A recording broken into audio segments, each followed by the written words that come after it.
No, alright, this Jessica Price thing. You'll have to forgive the amount of time it's taken me to get to this, but I've been under a lot of stress in other areas of my work. So it's taken me a while to crack my knuckles and have a proper look into this. So, ArenaNet recently fired two people, Jessica Price and Peter Fries, for outbursts on Twitter for attacking the community. And it sounds pretty bad. But then I looked at Jessica Price's tweets in question, and is that it? Is that it? She called a dude an asshat. That seems to be the bone of contention here. She called somebody an asshat because he tried to explain his view on what dialogue trees meant to him, to her, while she was doing a Twitter thread about dialogue trees and writing, because she's a narrative designer.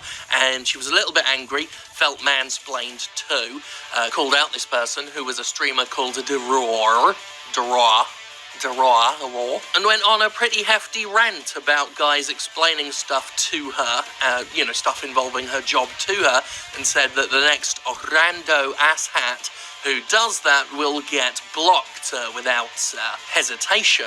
The bloke who inadvertently kickstarted this was respectful, by all accounts, wasn't particularly rude, was just explaining their point of view. And you could certainly argue that Price's reaction was an overreaction, that it was, this huge, long rant about someone who was just trying to provide their point of view.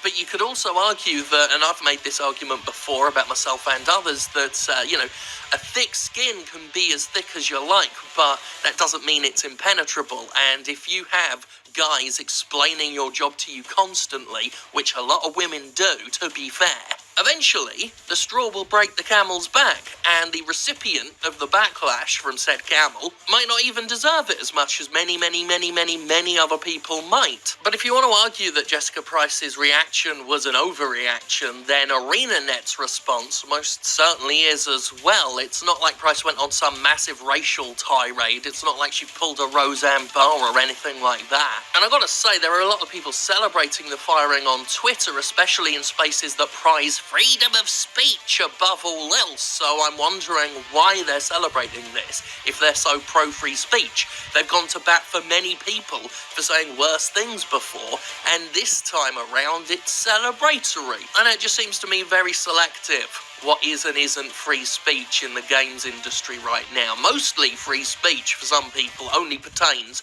to very offensive games being sold on Steam. The sticking point of all of this seems to be that she called someone a rando asshat, and people have called other people worse than that and not been fired for it. And the fact communities on Reddit are now celebrating the fact they can get anyone fired if they want to. That there's a popular post floating around from someone saying they've got ArenaNet by the throat and can do whatever they want. Well, I think that is ArenaNet sending the wrong message to the world. I mean, I've been going through this, and she called someone a rando asshat. That's what it keeps coming back to. Is that it? Some people have pointed to other tweets she's made in the past that they didn't like in order to justify wanting her fired now, but those tweets have nothing to do with it. She was fired for this thread she did about blokes explaining her job to her, where the worst thing she did was called a rando asshat, which, again, I've got to express confusion because is that it? Yeah, apparently so. ArenaNet's response to all this was to call what Price said an attack on the community, which I don't think it was. As far as Twitter exchanges go, this is one of the milder ones I've seen.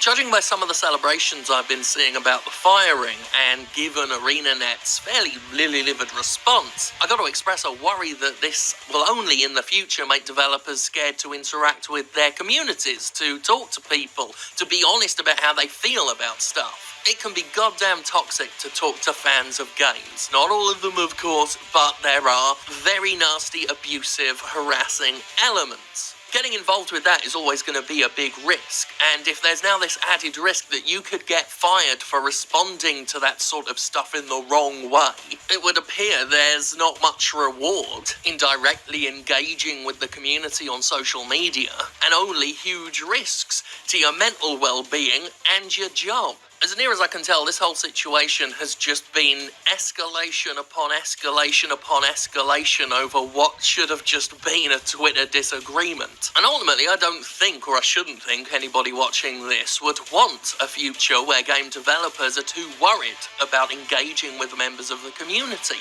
are too worried about saying the wrong thing, even if it's a mild thing, because you don't know what's going to be the flint that sparks a giant fire across the community and have a bunch of people calling for your head and attacking you and harassing you, as people are still doing to those involved in this. And again, I gotta say, if you're a harasser, fuck off. You're not welcome on this channel. You shouldn't be welcome anywhere. You're a stupid little dick. And now that I've suggested some people within the gaming community are stupid little dicks, I guess I'm going to have to go fire myself now. You see what happens? You see what bloody happens? Alright, I'm going to go write up my fucking termination papers.